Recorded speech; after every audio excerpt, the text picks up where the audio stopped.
Boa noite a todos. Que Deus possa estar ao nosso lado nesta noite de estudos, aonde iremos buscar uma maior compreensão de todos os aspectos que tangem a evolução, especialmente no importante tema amor aos animais. Falar de evolução, falar de espiritismo, falar de espírito sem falar de animais é falar de forma incompleta. Os animais são um degrau na escada evolutiva, são uma parte do todo. É através dos animais que a nossa evolução se depura.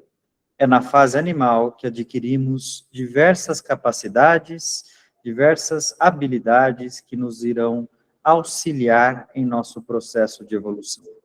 Obrigado a todos, vamos lá. Capítulo 6. Amor aos animais. O homem e os animais. Alma dos animais. Genética animal. Animais em outros mundos. Animais e os espíritos elementais. Emoções e sentimentos. Evolução dos animais. Instinto, inteligência e consciência. Desencarne nos animais. Respeito aos animais. Animais e a mediunidade. Extinção de espécies. Vegetarianismo e veganismo. Docilidade e agressividade nos animais. Animais, passes e preces. Amor dos animais. Pandemias e os animais. Pureza dos animais. 1. O homem e os animais. A evolução gera o progresso, e as leis de Deus sempre sustentarão todos os nossos passos, desde a fase mineral até a perfeição. Passamos por processos de adaptação, provas, expiações, despertar de consciência e busca pelo amor fraterno e despretensioso.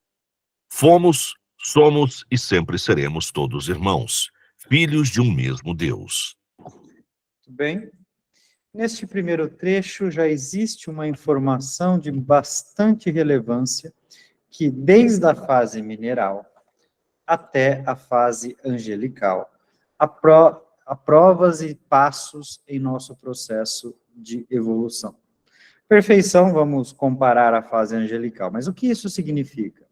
Que nós, hoje, por exemplo, da forma que estamos, um dia fomos e passamos pela fase mineral, fomos e passamos pela fase vegetal, fomos e passamos pela fase animal, nos transformamos na fase hominal e assim continuamos o progresso do nosso espírito até atingir o processo de evolução.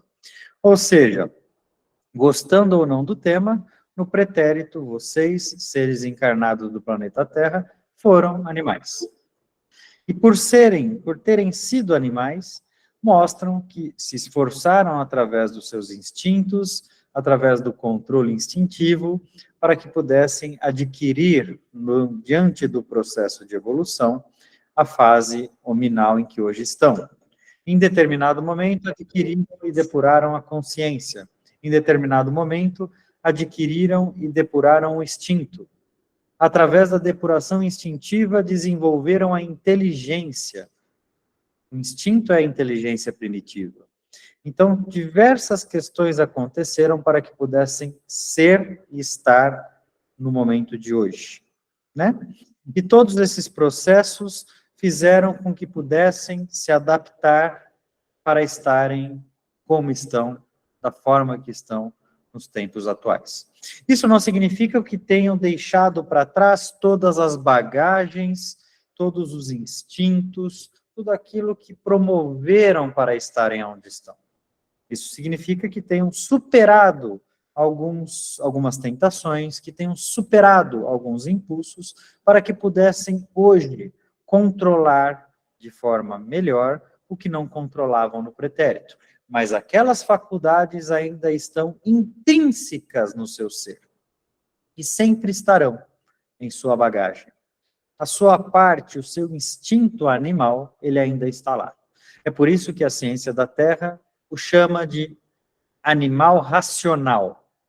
É por isso que a ciência da Terra nunca descaracterizou o homem como um animal. É por isso que você precisa se alimentar da matéria. É por isso que você precisa ter dejetos do seu organismo. É por isso que você precisa das mesmas questões que uma simples formiga precisa para sobreviver. Talvez você precise de um pouco mais, pela complexidade da sua existência. Mas aquilo que a formiga precisa, você também precisa. Aquilo que o elefante precisa, você também precisa. Se faltar as condições ideais para a sobrevivência animal na Terra, também faltará para a sua. Este link mostra a proximidade do homem e do animal. Ser próximo do animal não significa gostar de animais. Significa depender organicamente das mesmas questões que depende um animal. Vamos lá?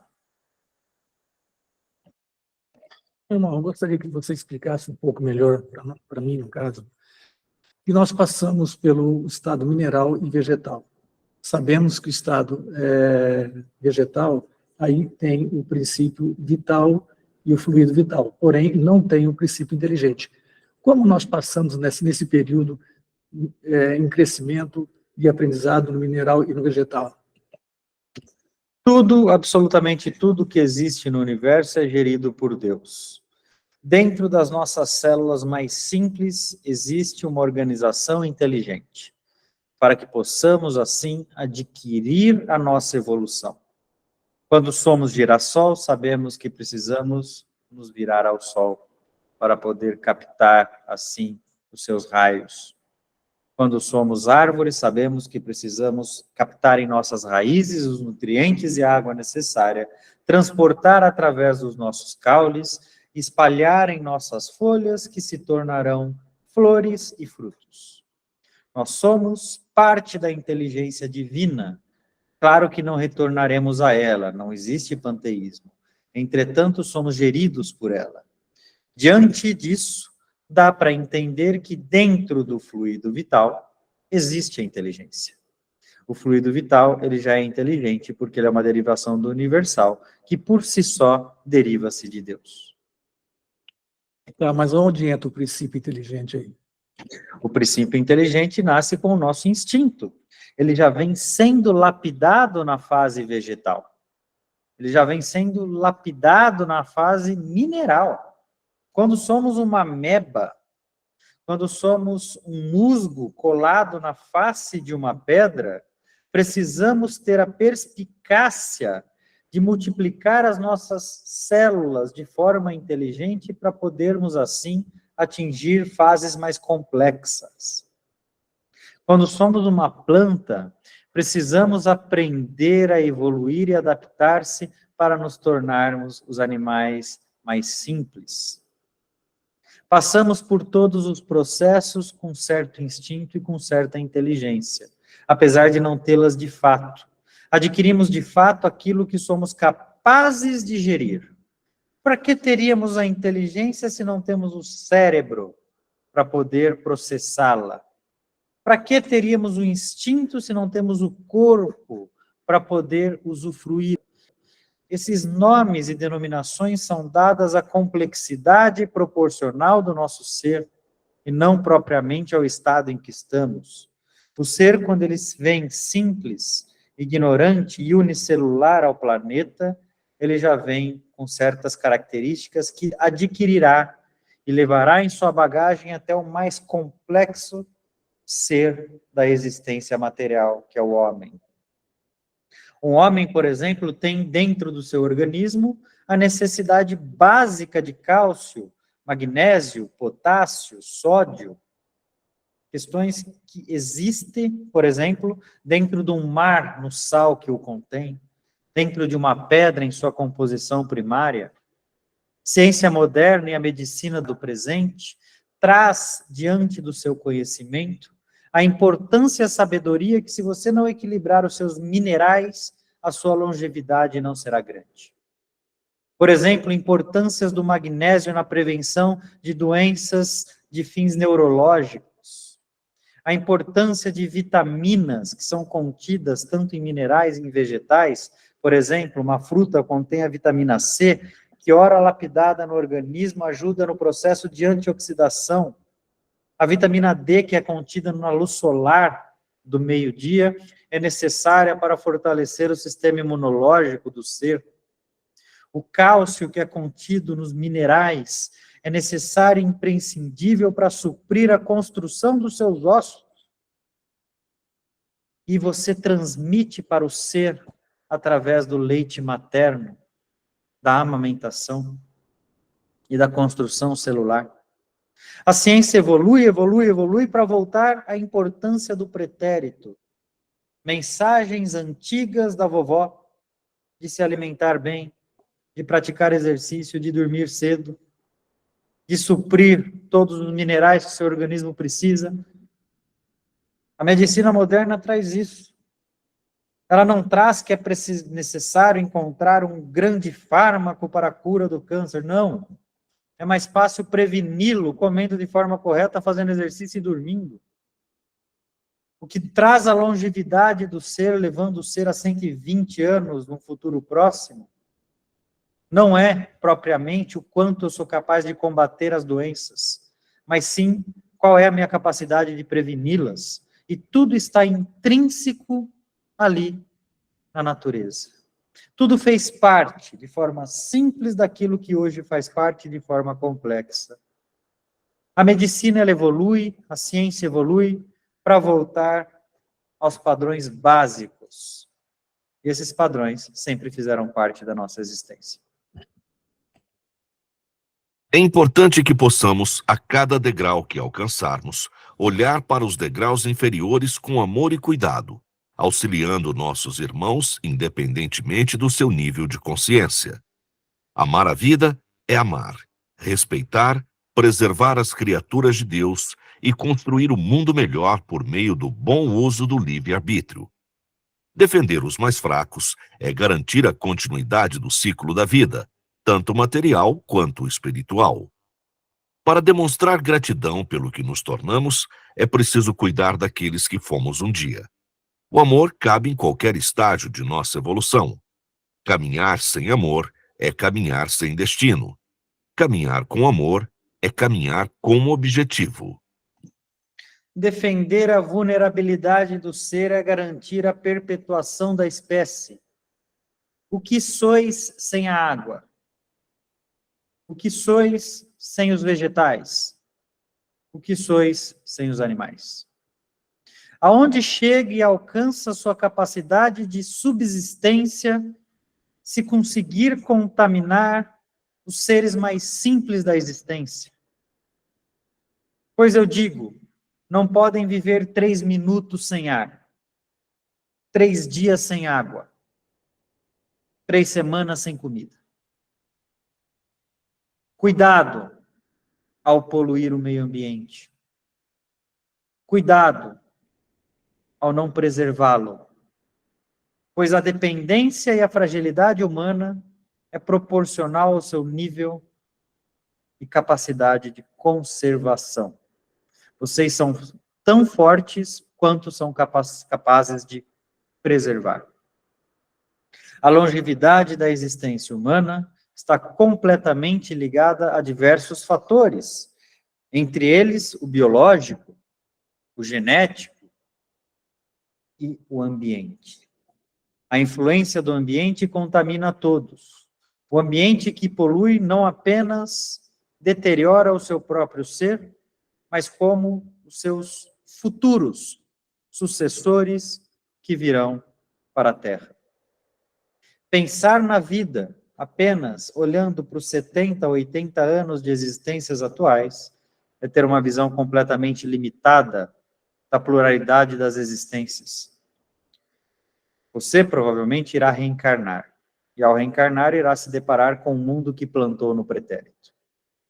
Olha a responsabilidade de cada um de nós de deixar um futuro melhor não apenas para os filhos e netos, mas para o seu próprio ser em um novo corpo. Agora daremos início às perguntas que contemplam o tema né? Aqui entenderemos o que é animais, né? E depois iremos dar sequência a todas as outras questões. Pode dar início às perguntas. 96. O que são os animais segundo os espíritos?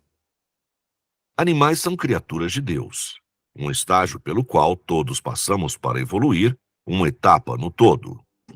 É bíblico, está nas escrituras, está nas regras de Deus. Animais são criaturas de Deus. Deus possibilitou a criação. Deus possibilitou que pudessem evoluir e adaptar-se para serem o que são. Animais, portanto, são partes da criação de Deus. Uma etapa em toda a construção do todo. Um passo na longa caminhada da perfeição. 97. De acordo com a questão 44 de O Livro dos Espíritos, os seres vivos surgiram de germes que deram origem a cada espécie. Dessa forma, o neodarwinismo e seus conceitos estão incorretos? Eles se complementam. A adaptação também é uma forma de evolução quando não possuímos ainda a consciência para tal. Adaptar-se também é evoluir. Aquele que não se adapta não se evolui. Se você não aprender a adaptar-se, por exemplo, o seu orgulho, o seu egoísmo, o seu ego, a sua vaidade, todos os seus defeitos, você não irá evoluir como pessoa. Adaptar-se foi importante fisicamente. Adaptar-se foi importante emocionalmente. A adaptação é algo inerente ao ser, inerente ao espírito, inerente à matéria. A adaptação, ela é muito importante. Então, quando Darwin traz ao mundo as informações e a importância da adaptação, ele traz também a adaptação nos outros ramos, nos outros sentidos em que ela faz. Portanto, elas se complementam. A evolução e a adaptação são complementares. A evolução utiliza da adaptação como forma de constantemente evoluir. A inteligência, ela desenvolve-se e garante a sobrevivência. Nota: a natureza leva-nos à adaptação constantemente. A adaptação é algo inerente ao espírito, que é transmitida ao corpo físico através da inteligência. E antes de a inteligência ser desenvolvida, faz-se através do instinto de sobrevivência. Uma planta, submetida por milhares de anos a condições desfavoráveis, adapta-se lentamente para que no futuro essas mesmas condições se tornem favoráveis. Uma pequena pausa aqui, então, a ciência já comprovou, e vocês podem observar, quando pegamos um deserto onde é praticamente impossível que algo sobreviva pela escassez de água, um cacto que aprendeu a armazenar essa água e utilizá-la de forma gradativa e necessária para sobreviver. Cacto, o qual possibilitou a sobrevivência de alguns insetos e animais, que por sua vez possibilitaram a existência de alguns répteis, pequenos répteis e anfíbios, que por sua vez possibilitaram a existência de alguns mamíferos, que por sua vez possibilitaram a existência e a permanência da raça humana, e assim sucessivamente. Então perceba que ali, dentro de uma evolução, de um simples cacto, está a sobrevivência humana. Está tudo completamente interligado, não tem como escapar deste passo evolutivo. Se a adaptação é inerente ao espírito, por que essa dificuldade de adaptação tão divergente uns dos outros? A adaptação é inerente ao espírito, mas ela depende completamente do seu livre-arbítrio, especialmente quando o espírito decide no que adaptar-se. Quando a sua adaptação é simplesmente puramente orgânica, você não controla e nem sequer se lembra dela. Entretanto, no momento em que ela passa a ser de fins emocionais e espirituais, você está na gestão. O espírito adapta-se na velocidade da proporção do seu esforço. Cada um adapta-se naquilo que precisa para sobreviver e que quer para evoluir. A sobrevivência é o que te trouxe até aqui. A evolução é o que fará daqui para frente. Obrigada. Isso É uma enorme prova da perfeição de Deus, que possibilita a tudo o que existe na natureza, independentemente do seu grau na escala evolutiva, a oportunidade de sobreviver e permanecer evoluindo. Porém, Deus também nos ensina uma lição com esse episódio, ao ressaltar que a adaptação ocorre lentamente. É necessário tempo e esforço para que possamos transformar o desfavorável em favorável, a dor em amor, e assim sucessivamente. Adaptar-se é uma das qualidades que garantem a sobrevivência de qualquer espécie, e é uma bela ferramenta desenvolvida por Deus. De forma geral, com raríssimas, e digo raríssimas mesmo, exceções, o ser demora certo tempo para adaptar-se, evoluir. É um processo gradual, da mesma forma que um organismo vivo, biologicamente, demora tempos para adaptar, da mesma forma que o ser possuía no pretérito características físicas e orgânicas, que hoje deixou de possuir por desnecessidade. Então, vamos pegar o Homo sapiens, vamos pegar os símios, a construção e, por exemplo, a regressão do rabo, né, a continuidade ali da coluna vertebral, vamos pegar todas as outras, a curvatura de coluna, até que o ser pudesse ser ereto e caminhar, para que assim pudesse melhor coletar, para assim pudesse melhor adaptar-se à sua condição nova, alcançar lugares mais altos, entre outras questões.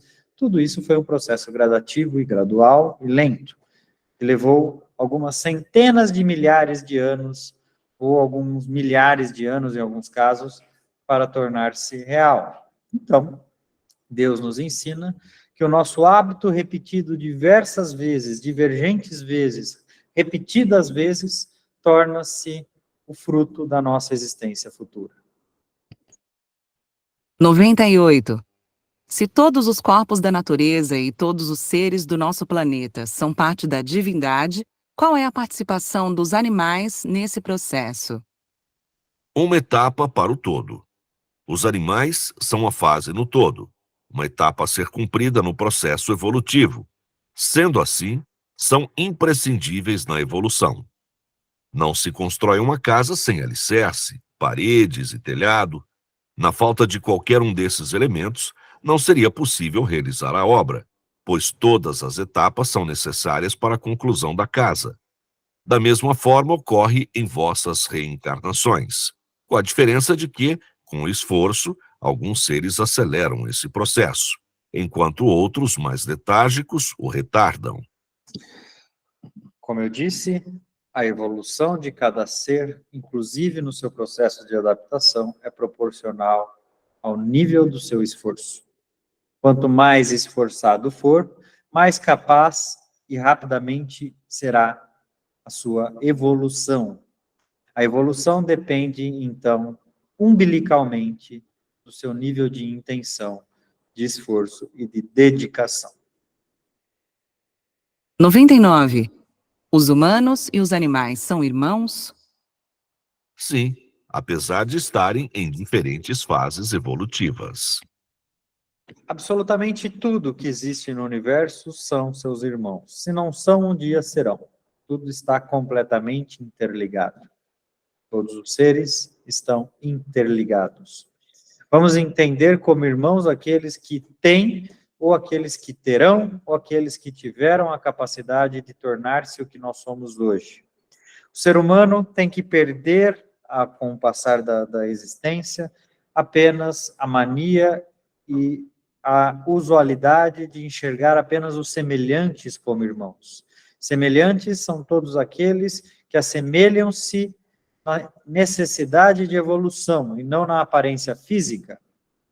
O assemelhar-se volta, a semelhança volta àquilo que eu acabei de dizer para vocês, um pouco tempo atrás, na necessidade. Vocês precisam do mesmo que os animais precisam para sobreviver. Portanto, deveriam, não apenas por consideração, mas por raciocínio, considerá-los irmãos. Boa noite, irmão. Segundo a minha percepção, então tudo no planeta é nosso irmão. Apenas não é aquilo que nós mesmos não o consideramos ainda por nossa ignorância. Seria isso? Tudo no planeta é importante para a sua evolução e você é importante para a dele. Então, vamos considerar irmãos. Porque tudo aquilo que existe no planeta, se não possui hoje, um dia possuirá inteligência. Se não ainda a tem, um dia terá as capacidades não apenas de retribuir, mas de utilizar aquilo que você outrora ou agora exemplificou. Nota: todos no planeta são vossos irmãos. Se ainda não são, um dia serão. Tudo está interligado.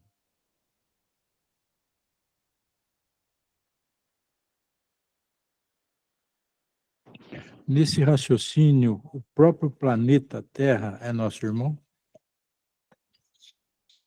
Fica estranho você chamar coisas de irmão. É melhor você compreender o conceito, né? O planeta é um organismo vivo. Você depende do planeta mais do que ele depende de você, pode ter certeza. Pelo planeta passaram diversas vidas. A sua vida passou algumas vezes no planeta, mas menos do que vidas que passaram nele. Então, tudo que existe no planeta tem a capacidade de tornar-se o seu irmão. Se não é, um dia será. Então, não é que o planeta é seu irmão, mas tudo que existe no planeta é importante para a sua evolução e para a evolução dos seus irmãos atuais, pelo menos aqueles que você considera. Seguindo a linha de raciocínio do Paulo, a própria adaptação e a evolução é um processo lindo, que torna os iguais indiferentes. E isso sendo normal ser diferente, por que ainda tanto preconceito? Preconceito não está propriamente nas diferenças, está na forma com que nós enxergamos as diferenças. As diferenças sempre existiram. Agora, a forma com que eu enxergo as diferenças me faz ou não preconceituoso. E lembrando que as diferenças são uma etapa no todo. Um dia tenderemos todos à perfeição. Está num plano só. Então, as diferenças são temporárias. Podemos considerar que o nosso planeta Terra ainda é um berço na criação de espíritos? Quais espíritos?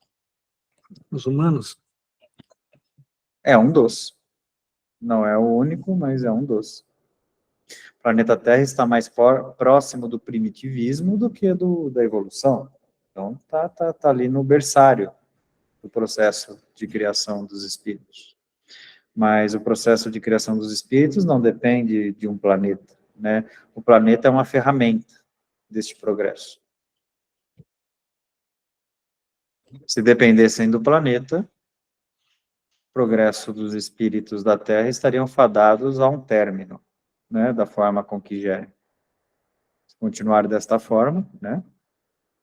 Vamos falar dos tempos atuais, estamos no dia 16 de outubro de 2023, e o que vocês conseguem encontrar nos noticiários é uma guerra por motivos ideológicos, religiosos, por motivos ainda não superados, né? Então, isso nos mostra a incapacidade do ser humano de utilizar a sua capacidade intelectual ao máximo, a sua capacidade moral e a sua capacidade de raciocínio.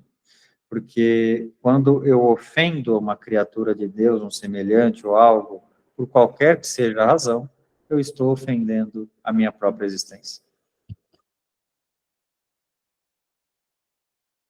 Por isso que Deus tem em suas leis a conservação da vida.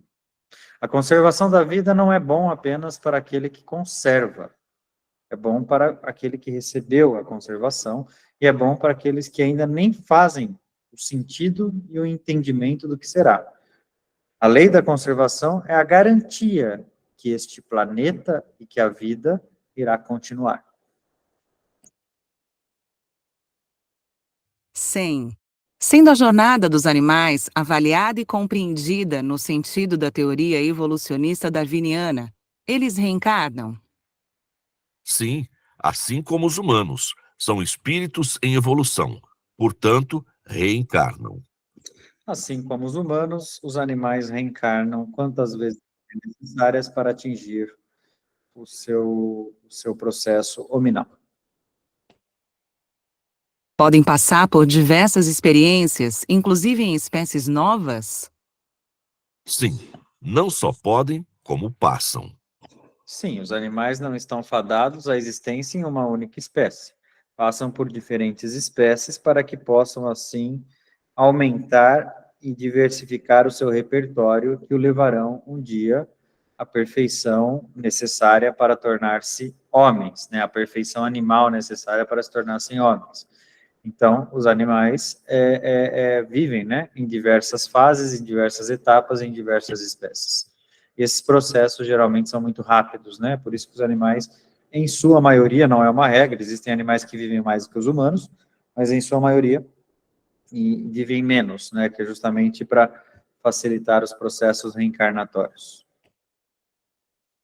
Boa noite a todos, boa noite, professor. Meu questionamento é o seguinte: hoje está comprovado que a teoria da evolução das espécies do Darwin, que nós evoluímos do símio, não é totalmente correta. O que o senhor poderia dizer? A evolução se dá dentro de cada espécie? Não existe na Terra nenhuma teoria completamente correta, né? A teoria, como todas as teorias existentes, elas são temporárias e fadadas a uma atualização, a uma nova visão e a um complemento, né? As teorias evolucionistas de Darwin vieram como base, né, da existência humana e fazem bastante sentido, ainda mais com as ferramentas que ele tinha em mão, né, para desenvolver tal teoria. Então, fazem sentidos, inclusive, na atualidade. A sua pergunta, precisamente, é qual, irmão Miguel? O meu questionamento é o seguinte: é a teoria da evolução das espécies. Na teoria da evolução das espécies, diz que o homem evoluiu dos macacos, dos símios. Quer dizer, uma espécie, por exemplo, de cachorro tem que chegar a ser macaco para chegar a ser humano? Não significa que o cachorro seja macaco, mas o espírito que passou pelo cachorro passará pelo símio para tornar-se humano. O espírito muda de corpo, não é o corpo que muda-se para um corpo parecido. Essa é a diferença. Você, por exemplo, provavelmente já teve a cor negra, já teve a cor parda, já teve a aparência oriental, já foi mulher, já foi deficiente físico, mental, já foi alto, já foi baixo, já foi mediano, já teve todas as características e continua sendo o Miguel. A diferença é que você mudou de capa. Ok, obrigado. Vamos lá. Chegarão à fase hominal? Sim, afinal, evoluíram a característica de todos os espíritos. Então, necessariamente, os animais chegarão à fase hominal desta forma que eu acabei de proferir, através da pluralidade das suas existências, da troca de meios, né, de corpos para isso, até chegar na fase hominal, adquirir, assim, o seu livre-arbítrio de forma mais depurada, a sua consciência, e começar a retroceder tanto, né, aos olhos de Deus, através das más escolhas que faz. O retrocesso não propriamente em níveis espirituais, que o espírito estagna na pior das hipóteses, mas o retrocesso em relação a tudo que poderia fazer se utilizasse o máximo do seu potencial consciente. Pois não. A fase hominal é a fase mais evoluída na Terra, ou nós temos uma possibilidade de uma fase mais evoluída do que a hominal aqui, né, como encarnados? Não, na Terra, a fase hominal é a fase mais evoluída. Não existe na Terra fase mais evoluída do que essa. Existem pessoas mais evoluídas, umas do que as outras, mas a fase é a mais evoluída. Tem uma pergunta do irmão Paulo. Existe uma escala evolutiva dentro do reino animal? Tipo assim, o mamífero é mais evoluído que o réptil e assim por diante? Não, não existe uma regra. Da mesma forma que você já viu na Terra uma galinha tocar piano, né? Exemplos de aprender o piano, você vê, por exemplo, um mamífero ainda ser completamente selvagem em suas escolhas. Então, depende do indivíduo e não propriamente da espécie. E aí, isso faz bastante sentido, que existem vários caminhos para a evolução. Em quanto tempo, em média? Qual seria a utilidade em saber isso? Não existe um tempo específico, cada ser tem o seu próprio tempo de evolução. Leia a pergunta alguém, por favor. Os espíritos trevosos também foram criados como os de luz e por escolha se tornaram o que são? Todos os espíritos foram criados simples e ignorantes. Ser trevosos ou de luz é uma relação de trajeto, de decisão, de livre-arbítrio, de escolhas. Então, não existem espíritos criados para o mal e nem espíritos criados perfeitos, né? Os espíritos todos foram criados para tornar-se perfeitos. Agora, as escolhas é que definem o seu estado atual. 101. Por que alguns animais vivem tão pouco? Vivem o suficiente para cumprir suas provas. Nota: nem muito, nem pouco. O suficiente, ainda que esse tempo não atinja o desejo, a vontade ou as necessidades emocionais de seu tutor. A medida do suficiente não é a mesma para animais e homens, pois para os humanos ela é associada à sua necessidade emocional. O importante é a evolução daquele respectivo animal. Por estarem em uma fase do processo evolutivo em que as durações das encarnações são mais breves, reencarnam mais vezes, acelerando as experiências vividas e a consequente evolução. Deus não prejudica a evolução de um espírito em prol da vontade de outro. Ele concilia para que tal experiência seja útil para ambos. É importante que vocês aprendam que amar não é ter o animal por perto, mas que o melhor aconteça para a evolução dele, ainda que deixe saudades.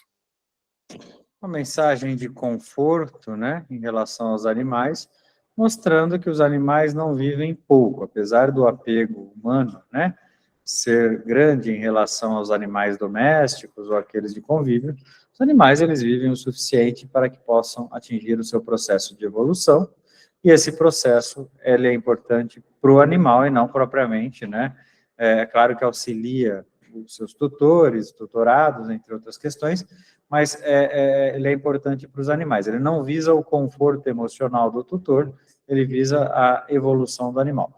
Tutor que tem que evoluir o suficiente para entender que o processo de desencarne irá favorecer aquele espírito, aquele animal, e não pensar apenas de forma egoísta no seu próprio bem ou na sua própria saudade.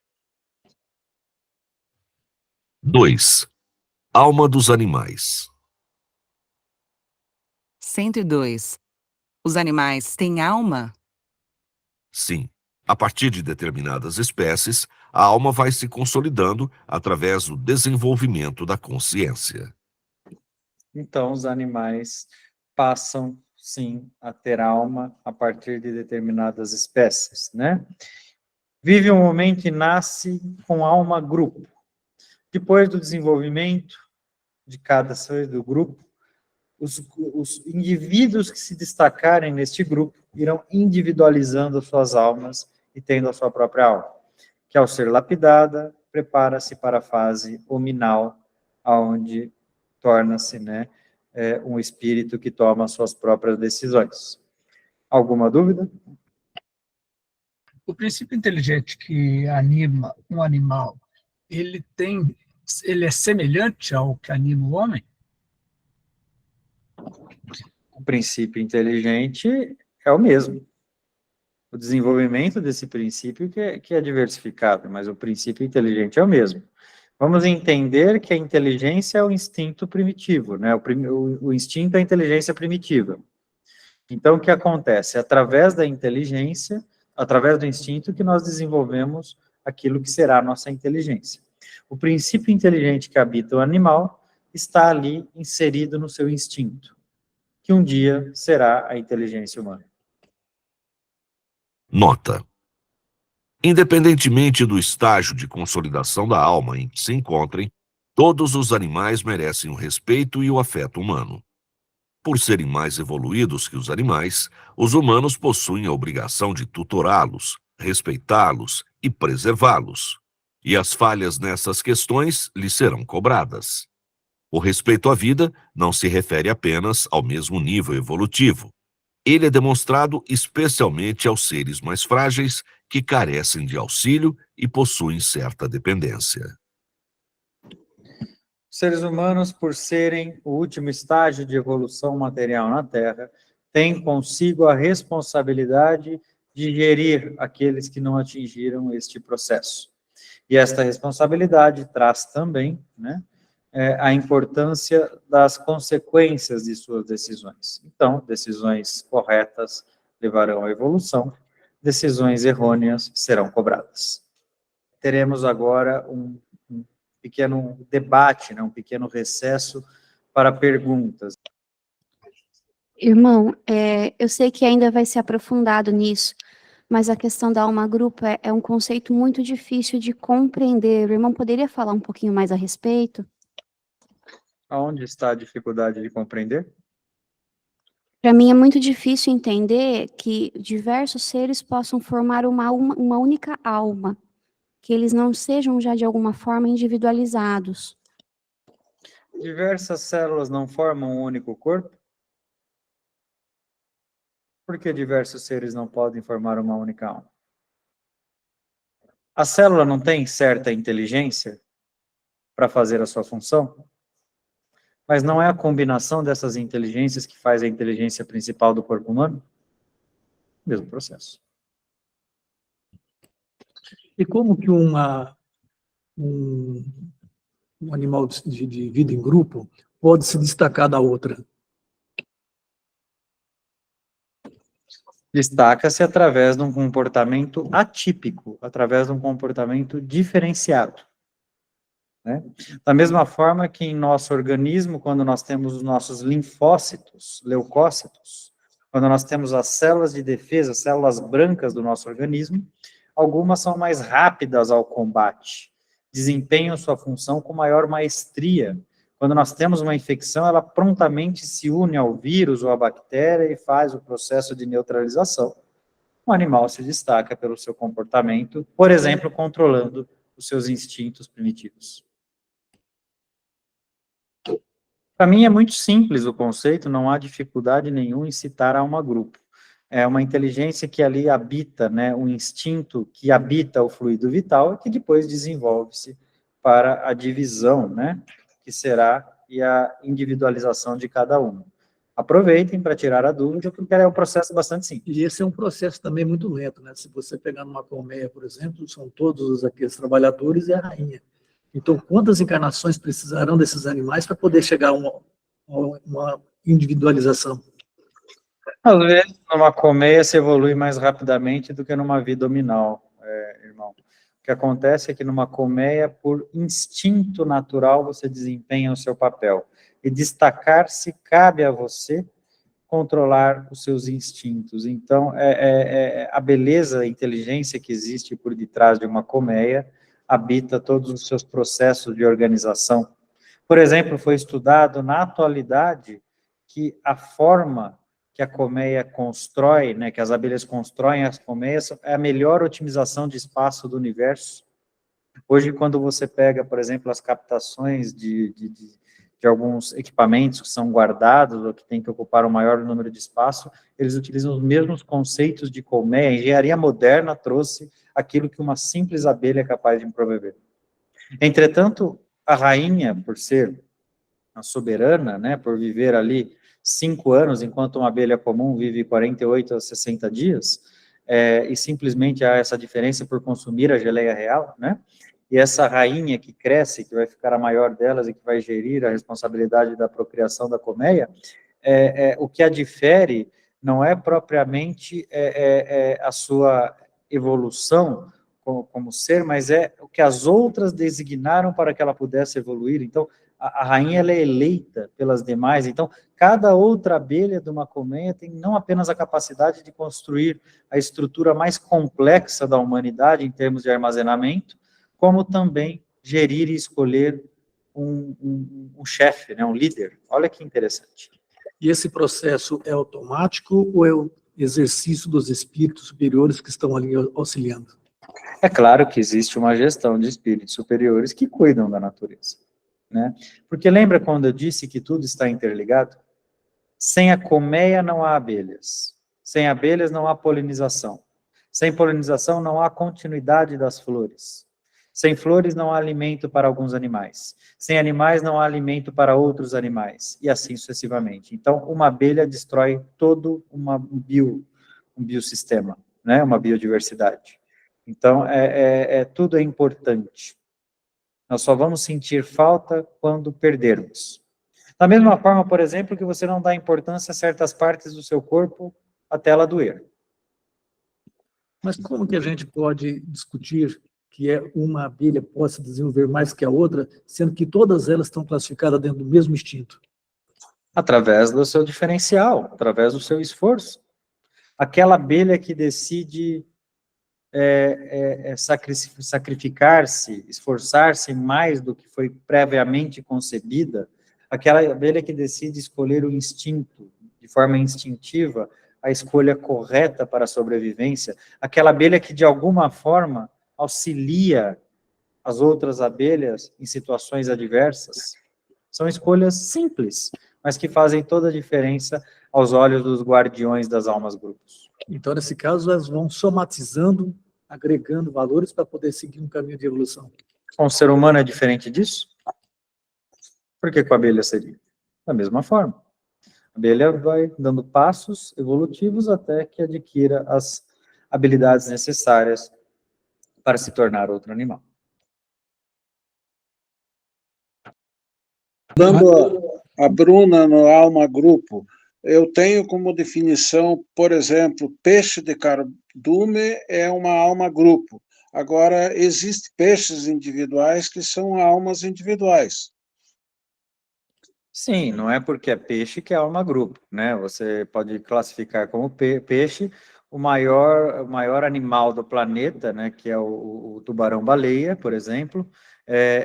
Você pode classificar como peixe, você pode classificar como peixe animais extremamente inteligentes, como a orca, né? Comportamento de caça coletivo, de armazenamento, entre outras questões, e você pode classificar como peixes, simples peixes que ainda vivem em cardumes. O fato de viverem em cardumes também não significa que não sejam inteligentes. Vamos falar de peixes que nascem e vivem em cardumes e utilizam cardumes como proteção, inclusive sendo uma inteligente forma de se esquivar dos predadores, né? E o fato de viverem em cardumes ainda faz com que eles entendam certamente de estatística, né? Porque quando existe uma grande quantidade de presa, os predadores não poderão predar tudo a ponto de extinguir a continuidade da espécie. Então, o fato de ser de cardume não significa que não seja inteligente. Vamos falar de peixes, por exemplo, que nadam mais de 3.000 quilômetros para saber, né, aonde devem procriar e retornam em mar aberto esses 3.000 quilômetros para morrer no lugar em que nasceram, né? Se você disser isso a um capitão navegante de mar aberto, com sua carta náutica, a complexidade disso, ele vai dizer que precisaria de muitos cálculos para acertar com pouquíssima precisão. Imagina isso embaixo d'água. Então, olha o poder dos animais. Não devemos subestimá-los jamais. Obrigado. Meu irmão, um animal, ele pode reencarnar fora da Terra ou obrigatoriamente ele vai continuar na Terra até chegar ao homem não? Todos os seres que existem na Terra podem reencarnar fora da Terra, se assim for o trajeto da sua evolução. O animal não está fadado a ser humano, né? Ele pode ser outro animal, mais evoluído em outro planeta, e assim sucessivamente. Cada espírito segue o seu próprio trajeto, né? E se não fosse assim, né, não faria sentido, porque a quantidade de insetos é imensa. Como esses insetos conseguiriam atingir a individualização da Terra? Você não teria 8 bilhões de habitantes, você teria 800 trilhões de habitantes. E na Terra não tem, mas olha o tamanho do universo.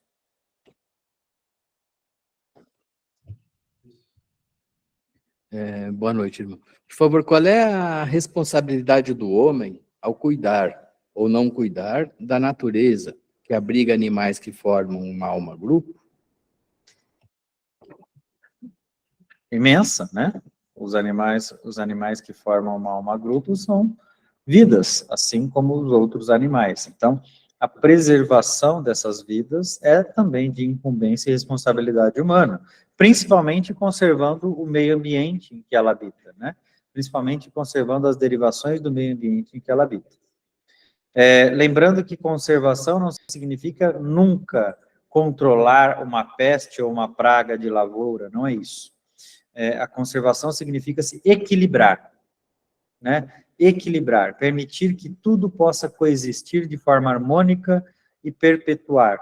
Vamos entender que quando nós damos a oportunidade de superpopulações de determinados insetos ou animais, nós desequilibramos outras. Então, o equilíbrio é importante em tudo que existe, inclusive na natureza. Obrigado.